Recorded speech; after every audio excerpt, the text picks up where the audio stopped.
Hello, Nick. Thank you so much for joining me for this interview. Thanks for having me. Yeah, it's my pleasure. So I want to get right into talking about your newest comic project. Can you tell me the title and like what it's about and where we can get it? Okay, my comic that I worked on, it's called Prince and the Pea.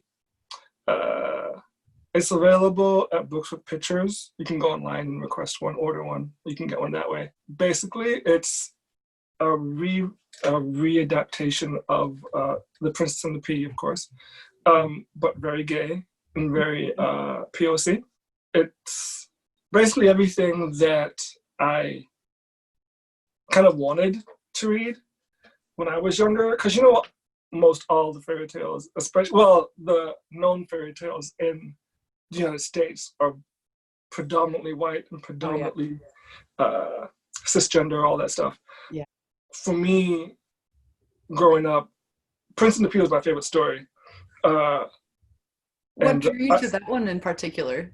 oh, exactly what. Okay, so when I read it, I related to the princess a lot because I'm a very light sleeper and very sensitive to like things that are on me and around me in bed. So when I read it, I was like, I'm just like that. I bet you I can feel a pea under all those mattresses if I ever did that. Of course, I was young and I was like, this probably wouldn't happen, but that's what I thought. And it stuck with me for a really long time. I'm not a very good writer because I'm a painter. So I wanted to learn how to write better, which is why I also did the mentorship at Helioscope. Someone that I knew who was a comic book writer, very awesome, David Walker, of course. He suggested that I focus on a fairy tale so I can restructure it. It still has the basic like structure of what you need to write a story, but you can change it however you want. I was like, yeah, that's a great idea. I love fairy tales, so I thought I would do that. And so yeah, this is how this project came about. How many pages is it? Oh, I think it is 24 or 25. Yeah. Wow, It that's was supposed to fantastic. be 15, but I couldn't. I really couldn't get all of what I wanted to do into just 15 pages, which is something I learned because, of course, when you write stuff, you need to make sure the stuff that's in there is supposed to be there. And you don't like take too much time with it. It's a fairy tale. It's supposed to be short, but Yeah. That's so cool. Did you draw it traditionally or digitally? I did it digitally. Oh, cool. How was that? Oh, I so wasn't fun at first. There was a whole bunch of learning. I wanted to learn how to write. I wanted to learn to use the computer digitally because that's kind of the direction that a lot of things are going. To pick up the pace, get things done now. And so I wanted to try it out. It took forever because I wanted to find the best.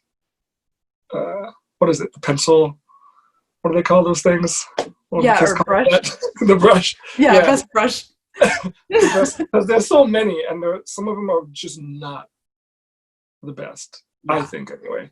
Especially going from traditional to digital, it's like very difficult. So it took me a while, but I found something that I was comfortable with, and I think you can tell from the first page to the last page how much I grew with it.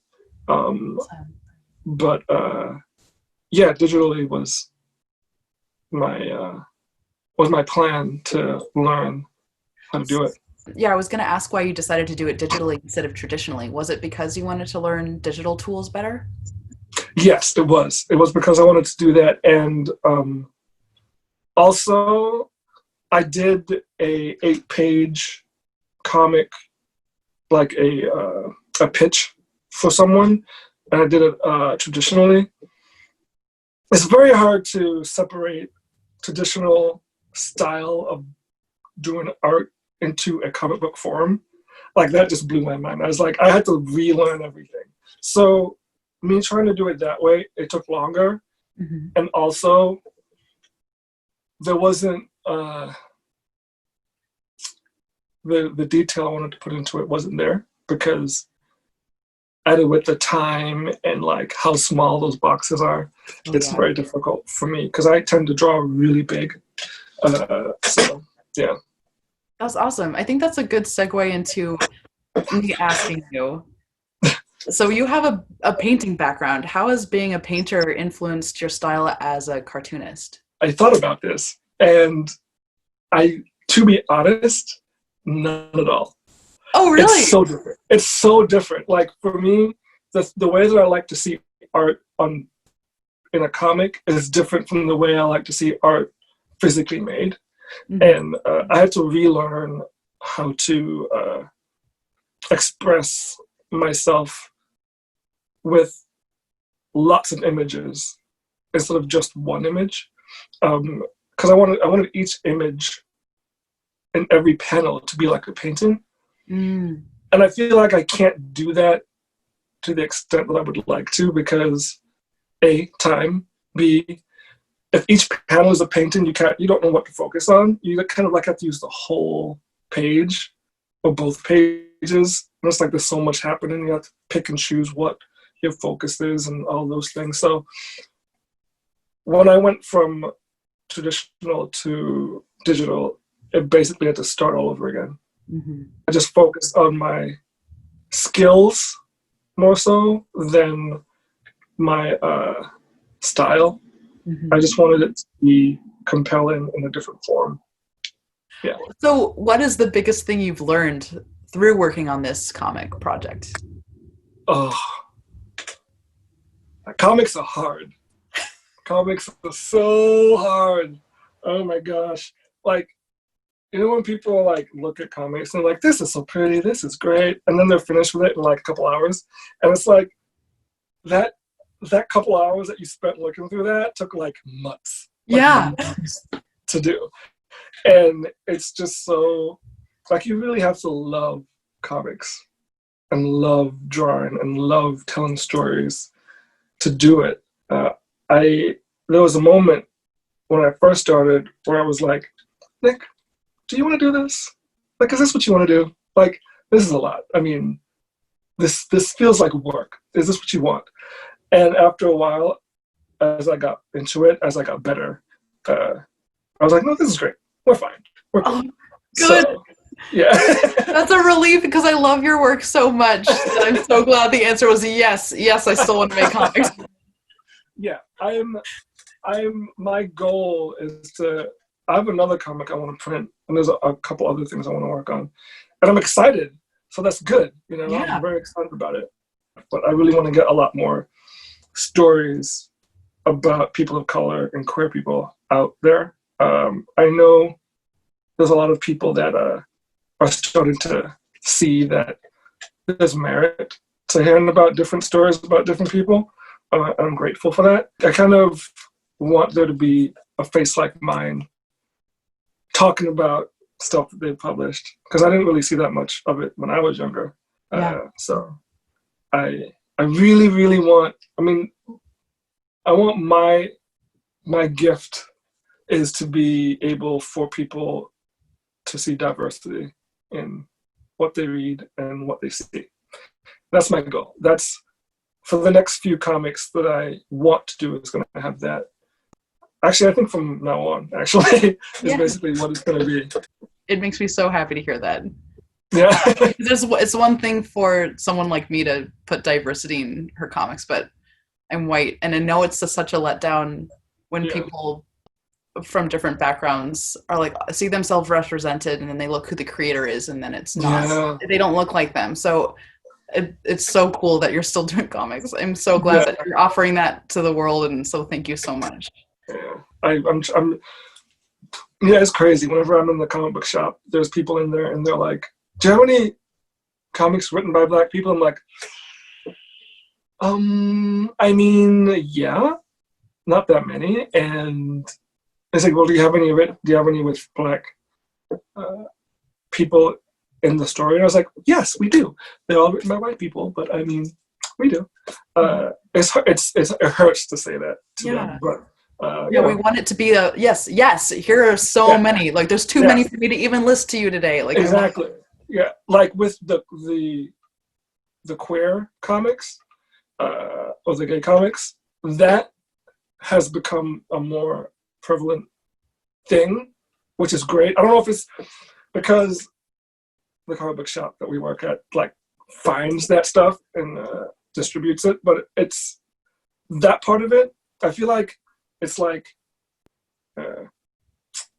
queer rights, women's rights, and then Black rights. I feel like it's like coming up, and it's like these little pockets of things where it's like, okay, the queer rights is a lot of work to do, but it's still more mainstream than women's stuff and Black stuff. So I feel like it's like slowly chipping away. We're getting down to the bottom of it. Hopefully, after all this crazy gets some kind of resolution, it's probably gonna be a little bit better. But it's just hard because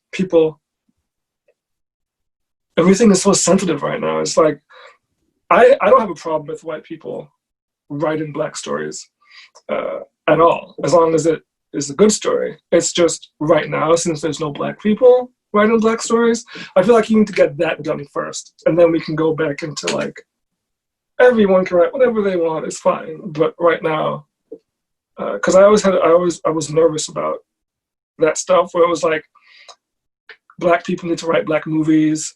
Black people need to start like all these, like it was basically like with actors, it's like, well, they're acting, so that's their job. But it's like, well, once there's a lot of different types of actors, then we can go back to them acting this way or acting that way. But yeah, digress. I'm going to ask my last question. What was the biggest thing you learned from being a mentee at Helioscope? Okay. There wasn't just one. There was a few, but I'll try and think of the one. The biggest thing I learned, one of the biggest things I've learned when I was there was you need to love what you're doing. Like you need to really love the content that you're putting out and the character of who you are as a person you're bringing out, because it's kind of mirrored in what you do and how you feel, and it's your whole life. Like it encompasses your whole life, like money, bills, food, how much time you spend with it. Like it's your life. Like being a comic book artist is your life. And I had to decide if I wanted to do it or not. And to be like, all right, this is a big deal. It's not like a regular job. It's not like a painting. As you know, when you paint, it's very internal, and you paint something and it's like you put it out there and it's done, and then you go into the next step. But with comics, it's like there's so many different avenues of what you have to get done. You have to work with different people. You have to get things published. It's like, it's a lot. It's so much. And I learned the different steps you need to take to get things done. I feel like I'm making comics sound really bad, but it's not. It's great. But you're right. I'm glad you're talking about how hard they are. And if comics are that hard and that life-consuming, like you need to be working on something you enjoy. Otherwise, you're just going to learn to hate the medium, and you're not going to enjoy your life. And so I'm glad you talked about that. Yeah, it was very interesting. I remember when we talked about paying your taxes, and we went over like how to like figure out which thing is going to which bracket, and how are you going to pay these things? You got to make sure you take. I was in my head. I was like, that's a lot. That's so much. Because basically, you're a business person. You're a business, and you need to make sure that you pay your taxes properly, because no one's paying you. You're basically, it's crazy. It's crazy. That's the biggest thing I took out from it. And the other thing I took out from it was the camaraderie. Like the amount of people that do what you love to do as well. They become like a small family, like a small, like they have your back. They'll help you out with whatever you need, vice versa. It's like a nice big family of people that are ready to help whenever they can. So that's the second thing I took from it.